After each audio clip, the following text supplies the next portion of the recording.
आज के इस वीडियो में हम फाइनेंशियल स्टेटमेंट के टॉपिक को स्टार्ट करने वाले हैं।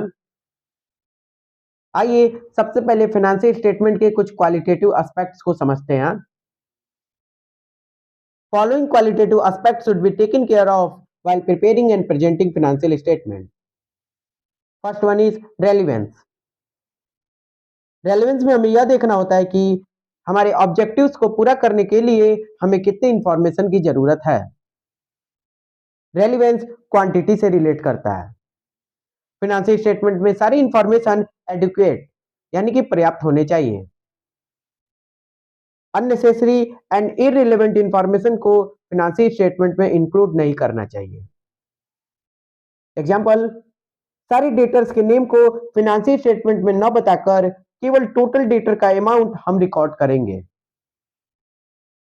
नेक्स्ट है रिलायबल। जो भी इंफॉर्मेशन हमने कलेक्ट कर रखा है उसे फैक्चुअल और वेरिफिएबल दोनों होना चाहिए। फैक्चुअल मींस प्रत्येक इंफॉर्मेशन के पीछे कुछ फैक्ट्स, कुछ सोर्स डॉक्यूमेंट होने चाहिए। Example, cash memo, purchase invoice, sale invoice, agreement and property deed. Verifiable. Verifiable means अगर कोई इंडिपेंडेंट पर्सन इन इंफॉर्मेशन को चेक करे तो सारी इंफॉर्मेशन ट्रस्टवर्दी हो।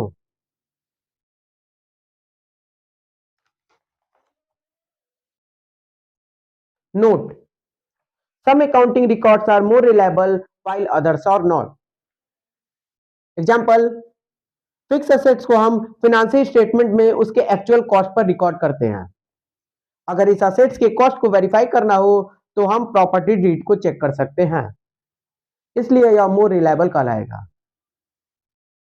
लेकिन charging of depreciation on fix assets can not be independently verified, क्योंकि हमने डेप्रिसिएशन चार्ज करने के लिए जो मेथड लगा रखा है यह हमारे ऑर्गेनाइजेशन का पर्सनल जजमेंट होता है। डेप्रिसिएशन का मेथड हमारे ऑर्गेनाइजेशन के सूटेबल हो भी सकता है और नहीं भी, इसलिए यह लेस रिलायबल कहलाता है। नेक्स्ट है अंडरस्टैंडेबिलिटी। फाइनेंशियल स्टेटमेंट के सारी information simple and logical manner में होना चाहिए। सिंपल एंड लॉजिकल मैनर का अर्थ है कोई भी पर्सन जिसे अकाउंटिंग टर्मिनोलॉजी का समझ नहीं है वो भी फाइनेंशियल स्टेटमेंट को बिना किसी डिफिकल्टी के पढ़ सके। नेक्स्ट है कंपेरेबिलिटी। फाइनेंशियल स्टेटमेंट इस प्रकार तैयार करना चाहिए जिससे कि उसके करंट परफॉर्मेंस को उसके पास्ट परफॉर्मेंस से कंपेयर किया जा सके। ऐसा करने से हमारे बिजनेस एंटिटी के स्ट्रॉन्ग एंड वीक पोजीशन का पता चलता है। नाउ आइए फाइनेंशियल स्टेटमेंट के मीनिंग को समझते हैं। Statement reporting profitability and financial position of an enterprise at the end of accounting period. It includes income statement and statement of affairs. Income statement, यह स्टेटमेंट तब प्रिपेयर किया जाता है जब पूरे अकाउंटिंग पीरियड के दौरान प्रॉफिट और लॉस का पता करना हो। यह दो तरीके के अकाउंट्स को कंप्राइज किए हुए है, trading account and profit and loss account. Next है स्टेटमेंट ऑफ अफेयर्स। यह स्टेटमेंट हमारे ऑर्गेनाइजेशन के फाइनेंशियल पोजीशन को किसी एक पर्टिकुलर पॉइंट ऑफ टाइम में असर्टेन करने में मदद करता है। इसे हम बैलेंस शीट के नाम से भी जानते हैं। हमारा अकाउंटिंग पीरियड 1 अप्रैल से 31 मार्च तक का होता है। बैलेंस शीट हम एक पर्टिकुलर पॉइंट ऑफ टाइम पर बनाते हैं।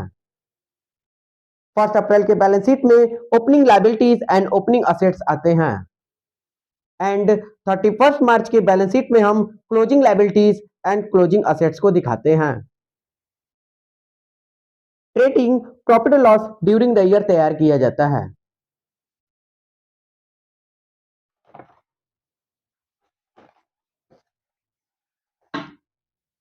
नाउ आइए अब स्टार्ट करते हैं trading profit and loss account. Trading profit and loss account के दो साइड्स होते हैं, income side means credit side and expense side means debit side. Income को फर्दर दो भागों में डिवाइड कर सकते हैं, direct income and indirect income. Expenses को भी दो भागों में डिवाइड कर सकते हैं, direct expense and indirect expense. Direct income, direct income income का मेन सोर्स है। Example sales account. These income are generated in ordinary course of business. Indirect income, यह income ordinary course of business में generate नहीं होता है। These are additional income like interest receive, dividend receive, discount receive, commission receive and rent receive. Direct expense, direct expense वे expenses होते हैं जो हमारे मेन सोर्स ऑफ इनकम को प्रभावित कर सकते हैं। Example purchase, wages, octroi, royalty etcetera.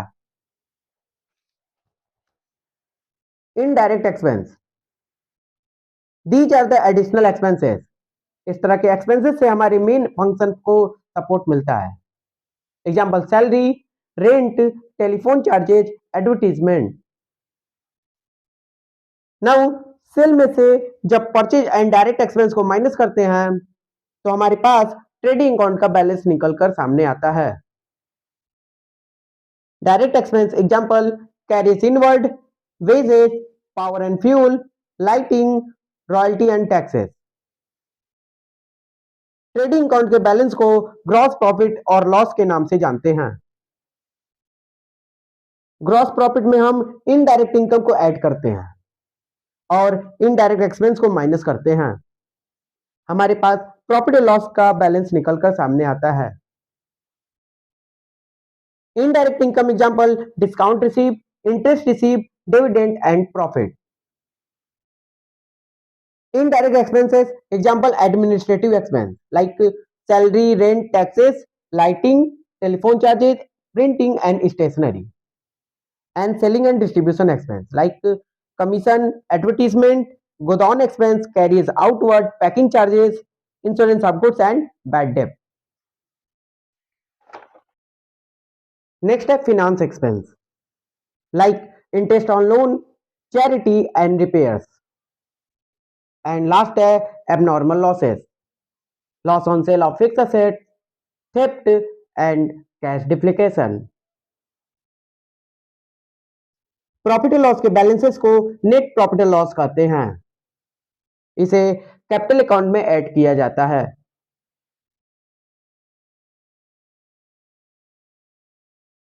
Trading account के इनकम एंड एक्सपेंसेस को as operating and non operating activities के बेसिस पर भी डिवाइड किया जा सकता है।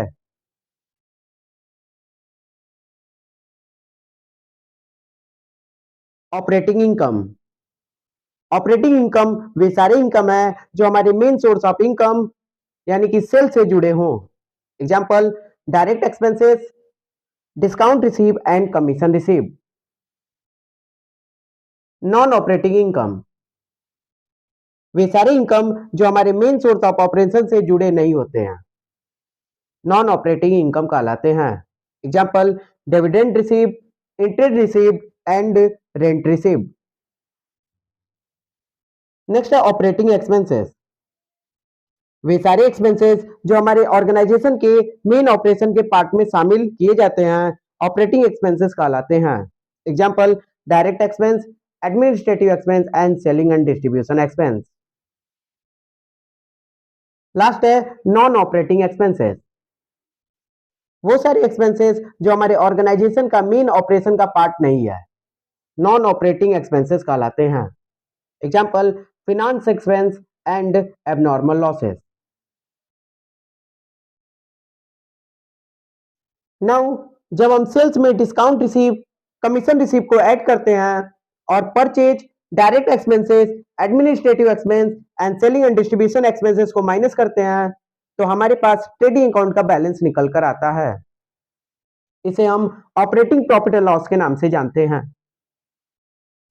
प्रॉफिट एंड लॉस अकाउंट में हम नॉन ऑपरेटिंग इनकम को ऐड करते हैं और फिनांस एंड एबनॉर्मल लॉसेस को माइनस करते हैं।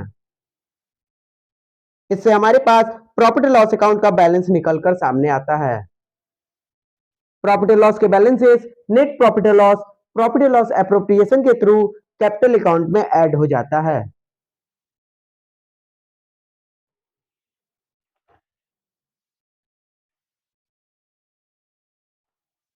आइए ट्रेडिंग प्रॉफिट एंड लॉस के फॉर्मेट को देखते हैं।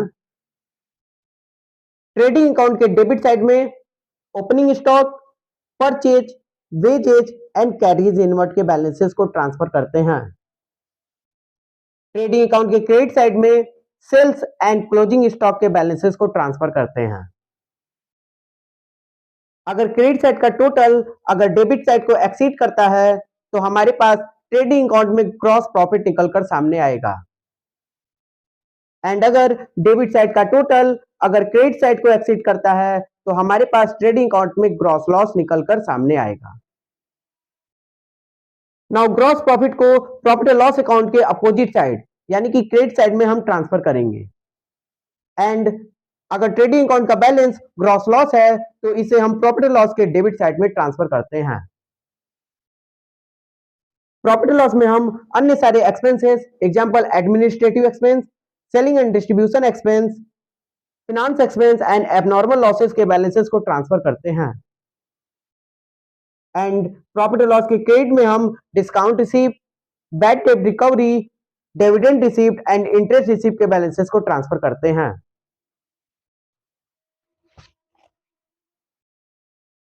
सेम लाइक अगर प्रॉफिट एंड लॉस का क्रेडिट साइड का टोटल अगर डेबिट साइड को एक्सीड करता है तो इसे नेट प्रॉफिट का नाम दिया जाता है। एंड अगर प्रॉफिट एंड लॉस का डेबिट साइड का टोटल अगर क्रेडिट साइड को एक्सीड करे तो इसे ग्रॉस लॉस का नाम दिया जाता है।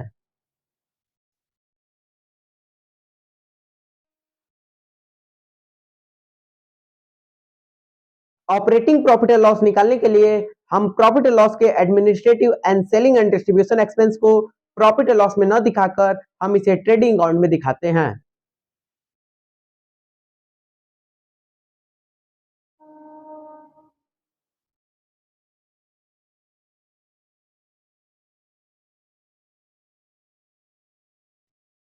And profit and loss account के क्रेडिट साइड के discount receive and bad debt recovery को ट्रेडिंग अकाउंट के क्रेडिट साइड में दिखाते हैं। इस तरह से हम operating profit and loss and net profit and loss को असर्टेन कर सकते हैं।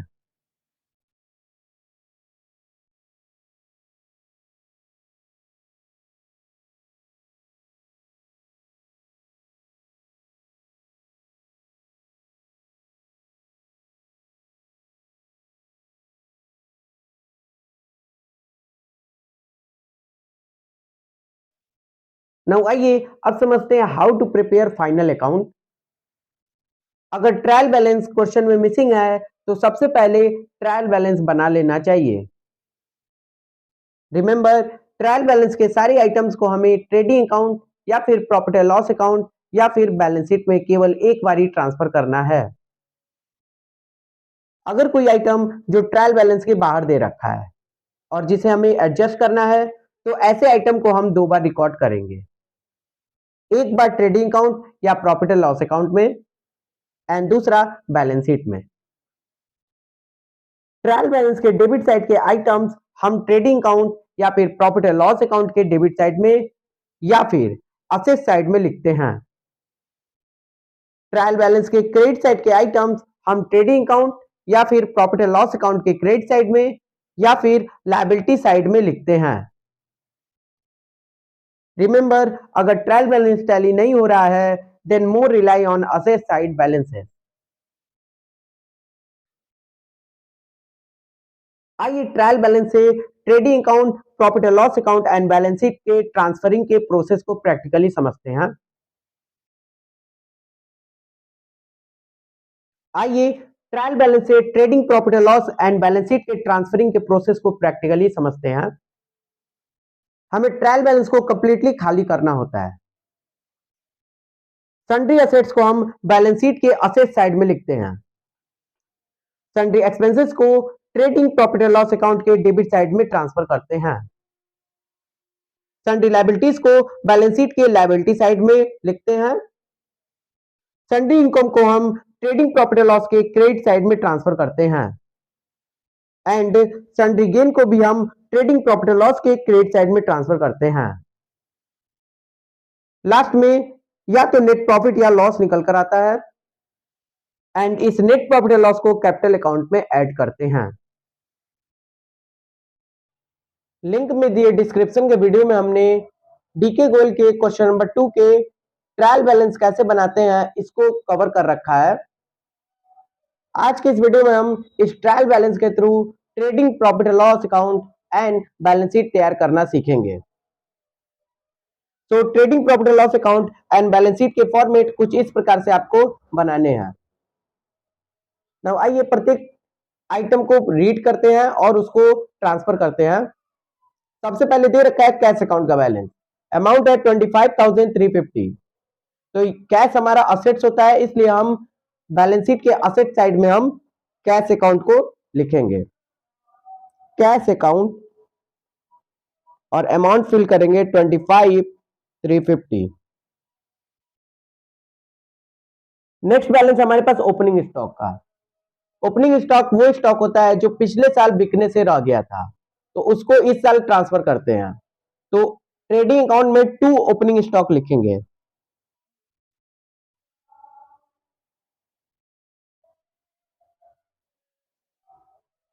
अमाउंट है हमारा 36,000। नेक्स्ट हमारे पास मुकेश खन्ना का बैलेंस, और इनका बैलेंस 16,200 का है, डेबिट बैलेंस। तो ऑलवेज रिमेंबर, डेटर हमेशा डेबिट बैलेंस शो करता है, तो जो कुछ भी अगर नेम में डेबिट बैलेंस शो करेगा तो हमारे डेटर कहलाएंगे, अगर क्रेडिट बैलेंस शो करेगा तो क्रेडिटर कहलाएंगे। तो मुकेश खन्ना को हम असेट साइड में लिखेंगे, ठीक है, और डेटर के हेड में रखेंगे। याद रखें, हमें नेम नहीं मेंशन करना है, केवल अमाउंट मेंशन करना है। मुकेश खन्ना का अमाउंट है 16,200।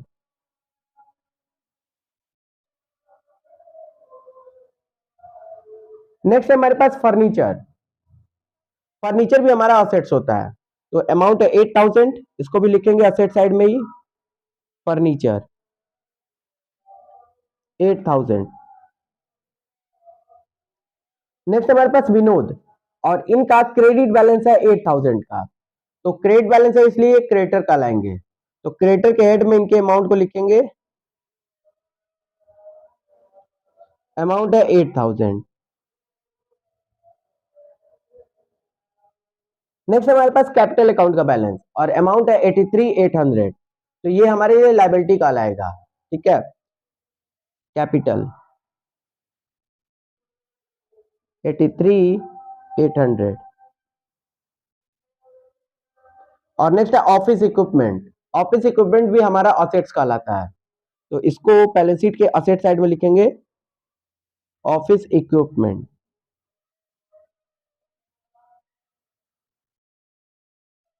7,500। नेक्स्ट हमारे पास डिस्काउंट अलाउड। डिस्काउंट अलाउड हमारा एक्सपेंस होता है, इसे हम इनडायरेक्ट एक्सपेंस ट्रेड करते हैं, तो इसे प्रॉफिट एंड लॉस अकाउंट में लिखेंगे, तो टू डिस्काउंट अलाउड।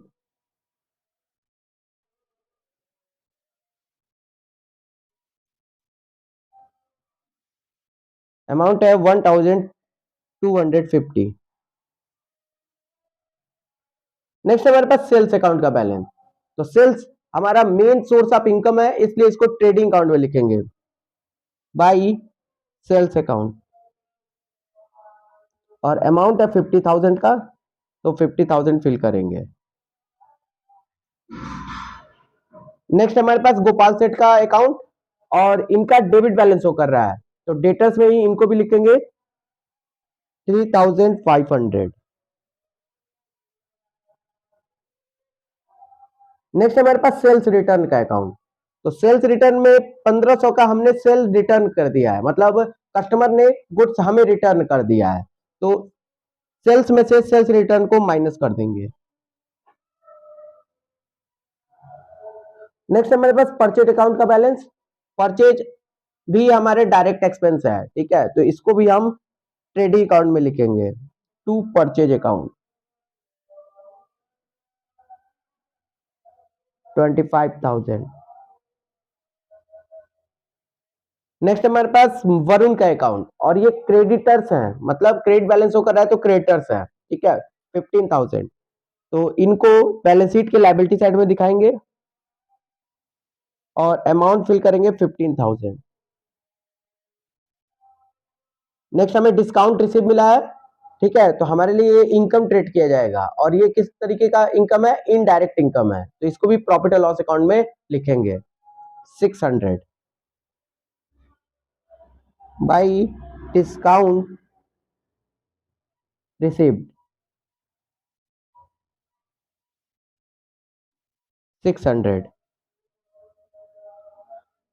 नेक्स्ट हमारे पास स्कूटर का अकाउंट है और स्कूटर हमारा असेट्स होता है, तो बैलेंस शीट के असेट साइड में लिखेंगे स्कूटर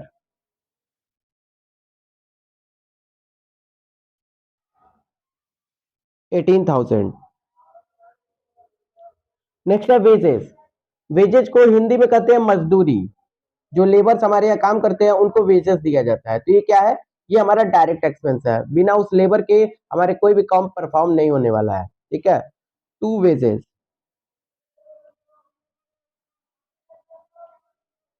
7,000। और नेक्स्ट है सैलरी। ऑफिस में काम करने वाले जितने भी इंप्लॉयज होते हैं उनको सैलरी दिया जाता है, ये हमारा इनडायरेक्ट एक्सपेंस कहलाएगा, तो इसको हम कहाँ लिखेंगे, प्रॉफिट एंड लॉस अकाउंट में, टू सैलरी और अमाउंट है 3,000। लास्ट में दे रखा है ड्राइंग। ड्राइंग वो अमाउंट होता है जो ओनर ने बिजनेस से निकाल रखा है। ठीक है, तो कैपिटल से ये माइनस हो जाता है, माइनस ड्राइंग और अमाउंट है 5,100 का। ठीक है, इसको माइनस करेंगे। नाउ सारे आइटम ट्रायल बैलेंस का अब हमने फिल कर दिया है, ट्रायल बैलेंस हमारा टोटली खाली हो चुका है। अब हमको क्या करना है, बैलेंसेस को निकालना है। ठीक है, तो आइए अब बैलेंस निकालना सीखते हैं। सबसे पहले हम क्या करेंगे, ट्रेडिंग अकाउंट के क्रेडिट, टोटल क्रेडिट को ऐड करेंगे और सेम लाइक ट्रेडिंग अकाउंट के टोटल डेबिट को ऐड करेंगे। ठीक है, और जिस साइड का बैलेंस ज्यादा होगा उस साइड का बैलेंस माना जाता है। तो हमारे केस में ट्रेडिंग अकाउंट के डेबिट साइड का टोटल बैलेंस आएगा 68,000। ठीक है, और ट्रेडिंग अकाउंट में एक ही अमाउंट है 48,500 का। ठीक है, इसको बैलेंस करते हैं 48,500। तो इस तरीके से डेबिट साइड के टोटल को ऐड करके क्रेडिट साइड को माइनस कर देंगे, क्योंकि क्रेडिट साइड का बैलेंस कम है। तो डेबिट साइड का टोटल बैलेंस होगा 68,000 और 68,000 से जब 48,500 माइनस करेंगे तो अमाउंट आएगा 19,500। ठीक है, 19,500। चूंकि डेबिट साइड का बैलेंस ज्यादा था इसलिए हम कहेंगे ग्रॉस लॉस है। ठीक है, लॉस हो गया बाई ग्रॉस लॉस।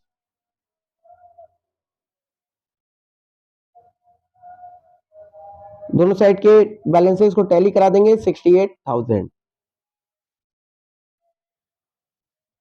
नेक्स्ट हमें क्या करना है, अगर ग्रॉस लॉस है, ठीक है, और हमने इसको क्रेडिट साइड में लिख रखा है ट्रेडिंग अकाउंट के, तो इसको प्रॉफिट लॉस के डेबिट साइड में लिखेंगे। ठीक है, अपोजिट साइड में, तो इसे कहते हैं ट्रांसफर करना। ठीक है, तो ग्रॉस लॉस आया 19,500 का, तो अब प्रॉफिट एंड लॉस अकाउंट में लिखेंगे टू ग्रॉस लॉस, इसको हम डाउन कर दिए। ठीक है, इसको हम ट्रांसफर कर दिए प्रॉफिट एंड लॉस अकाउंट में, टू ग्रॉस लॉस और अमाउंट फिल करेंगे 19,500।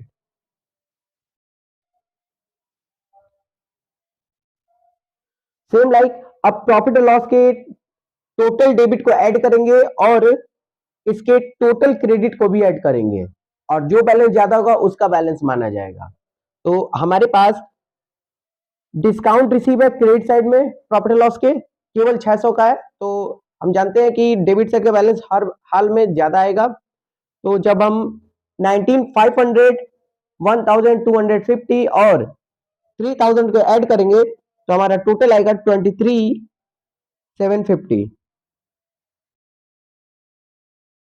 और 23,750 में से हम 600 को माइनस करेंगे और हमारा बैलेंस आएगा बाय नेट लॉस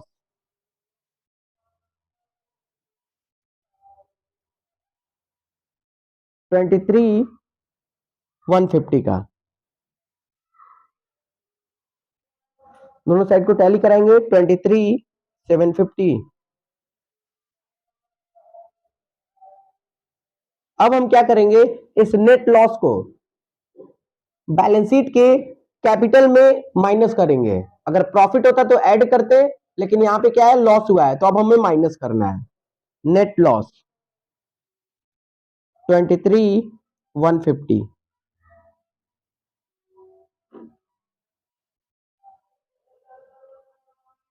कैपिटल में से ड्राइंग को माइनस करेंगे और नेट लॉस को भी माइनस करेंगे। टोटल अमाउंट आएगा हमारा 55,550। नाउ क्रेडिटर के बैलेंसेस को ऐड करेंगे, टोटल 23,000 आएगा हमारे पास। और हमारे पास डेटर के भी बैलेंसेस को ऐड करेंगे तो आएगा हमारा 19,700।